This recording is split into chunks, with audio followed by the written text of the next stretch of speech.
PITX to Dasmariñas. Yan. So, para mag-commute mula PITX papuntang Dasmariñas, maaari kang sumakay ng bus na papuntang Dasmariñas ng Teresa Martires, Alfonso, or Mendez na dadaan ng Tagaytay at aabutin ng 1.5 hanggang 2 oras ang biyahe papuntang Dasmariñas. Kung ikaw papunta ng bayan ng Dasmariñas, kailangan mong sakyan yung may karatula na nakalagay na bayan. Dahil ang ibang bus ay hindi dumadaan ng bayan, ang daan nila ay sa may Walter Mart.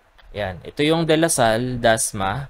So, ang babaan is usually nandito sa may Walter Mart. Ito yung Walter Mart. Ngayon, kung ikaw naman ay papunta sa may side ng Paliparan, Dasmariñas, o kaya Golden City or Salawag, ang kailangan mo namang sakyan na bus ay ang papuntang GMA or General Mariano Alvarez, hindi GMA Kamuning, at dadaan ito ng Molino at ng Paliparan. So, yan, dito ang daan niya. Molino Paliparan Road. Bago siya lumiko papuntang GMA. Yan. Dito yung terminal nila sa may GMA.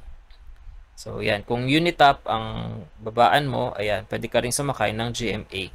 Otherwise, mula SM Dasmariñas, pwede ka nang sumakay ng mga jeep na biyaheng GMA galing ng SM Dasma at makakarating ka sa may Unitap or sa Manila Memorial, Dasmariñas.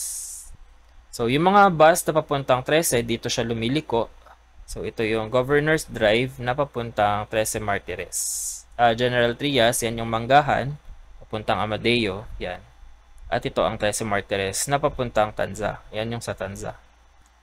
Okay, next question. So, kung kanina galing tayo ng PITX papuntang Dasmariñas, ngayon naman ay